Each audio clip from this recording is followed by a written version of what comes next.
Your shoes are dope. Also. Oh, thank you. Yeah. Oh my gosh, and the socks. Yeah, Look that's how fun. awesome. Are you a poker player? Sometimes, dabble. With friends, usually a way to talk shit to people. Yeah. Smoke a cigar, talk But to yeah, shit. no, I like roll, I guess. All right. Oh my gourd, Raising Dion on Netflix.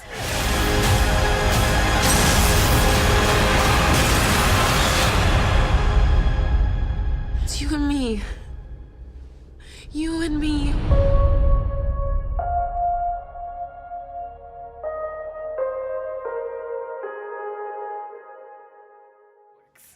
Such a fun, cool show. I liked it a lot. When you were reading the script, can you pinpoint a moment in the screenplay where you both were, I'm all in, yes, sign me up? Oh man. Gosh. I mean, the script read so well right off the top, and you really felt how motherly Nicole was and how she had that dynamic, like a mix between being authoritative and also being fun with her kid. So for me, it was probably off the top of the show, they're driving to school and she's trying to convince him that it just takes time to make friends, and you could tell he just really is having none of it because you're a mom and like, what do you know about going to school and trying to make friends? So it just felt very real.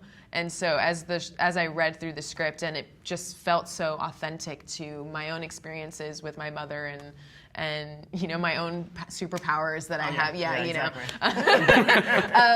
But it really just resonated with me, like how it's based in reality. And that's kind of when I knew I wanted to be involved with a project like this. So. Yeah, and it's basically the same. I mean, the writing was so wonderful all the way throughout, and the thing that I loved about it was it had this grounded quality, but also this sort of incredible quality. And I thought the blend was like exactly the percentage that I like. I like 90% this world, and then like a little 10% of something else going on. Right, and I love that it showed, because I can even remember back when I was that young, some of the things Dion was going through. Oh, yeah. And then I love, the fantastical element about it, even in the first episode where he's in the air on the skateboard and you hear Coolio come on. I'm like, yes, there it is. Oh, yeah. And was there any moments that you remember from your childhood, like Dion, that went through, or you remember specifically,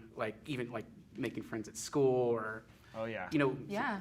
I had two best friends when I was in elementary school, and I was one of very few black girls at my school, and my friend was white and the other one was Latina, and I think I was getting made fun of for something, and they stood up for me.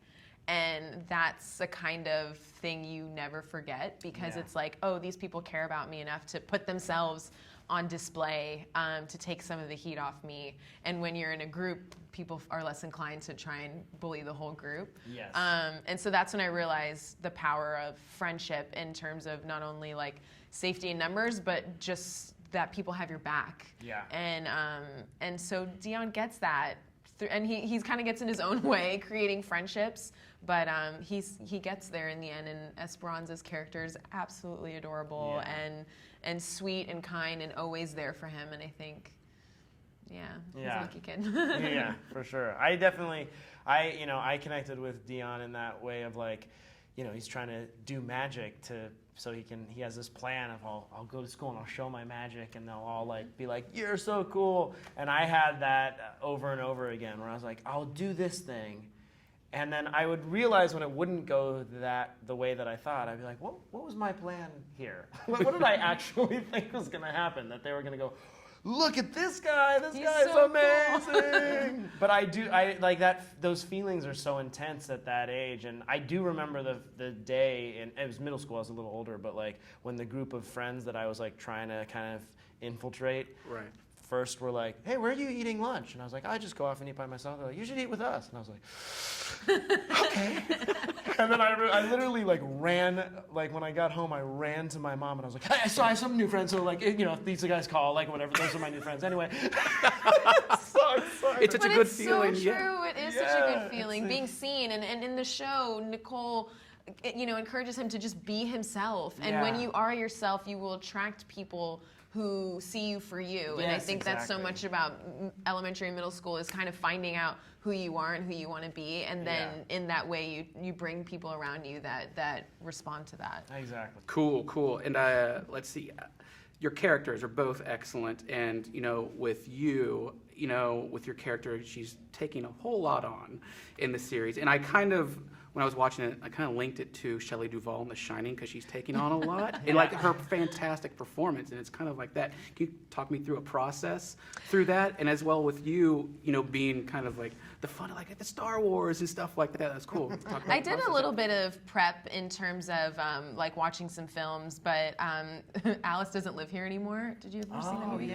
That was a great one, because she's kind of nuts in it, and I think that character kind of blended a little bit with kind of Nicole's sense of kind of dreaminess and kind of flightiness. She's not really great at some of the things that she tries to do. But really, in talking to Carol Barbie, the showrunner, and she wrote a lot of the episodes of the show, and then also talking to my own mother, hearing anecdotes about what it was like raising me. She's a single mother, what it was like raising me, standing over my bed, watching me sleep, like things that you never talk to your kid about. And so it was kind of wonderful to have an excuse to hear these incredible stories of difficulty and trials from these incredible women who are raising children. And even if you're not a single mother, or you're in a blended family or whatever, like, it's hard. Raising a kid is hard, and it's a group effort, and you're always trying your best not to screw up your kid. So I love hearing stories about that, and I think that's what helped me kind of develop her character. So if you, since Raising Dion has all the elements of like relationships, whether it be romantic or family, is there a certain superhero you would actually date? Like me, I think I'd do Catwoman. Even though I'm not akin to cats, but like I like the mysterious, like, is she bad, is she good, something like that. I think it would be fun. But That's a great question. I would say, Thor seems... Hey, sorry I tased you. Excuse me. I'm just thinking about the actors at this point. I'm like, Chris Hemsworth's just a guy. I'm lucky that I get to, my character's married to Marvel. No, I guess he's not a superhero. He's a villain, but still. But he is. He has a reason. He's great. Gosh, that's a good one. The one that immediately springs to mind, but I'll probably think of a better one later. But Wonder Woman. There's not.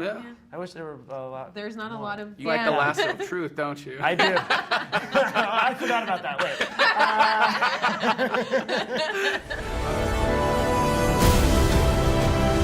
All right, and my last question for you both is a fun one. Obviously, you're huge fans, purveyors of motion pictures and cinema.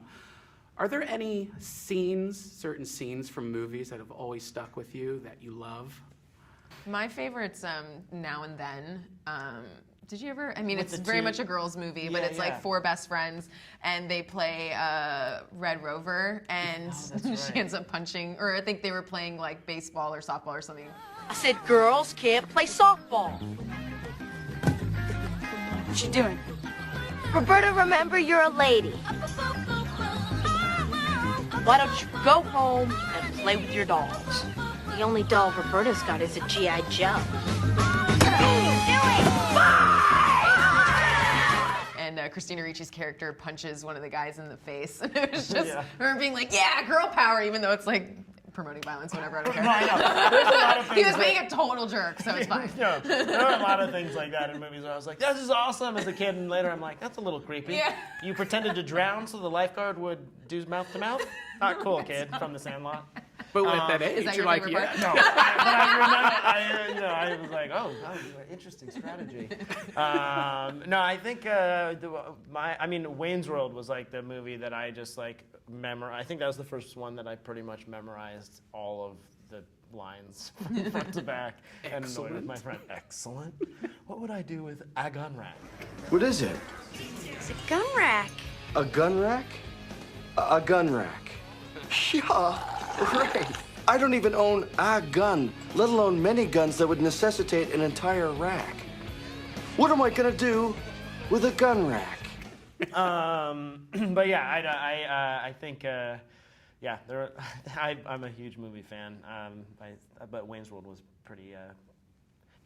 The Wayne's World. We would probably talk about that for an hour. Yeah, but exactly. Thank you, Mazel Tov on Raising Dion. Thank you. Thank you. Excellent, and thank you so much for talking with me. Absolutely. Nice to Have a meet you. good one.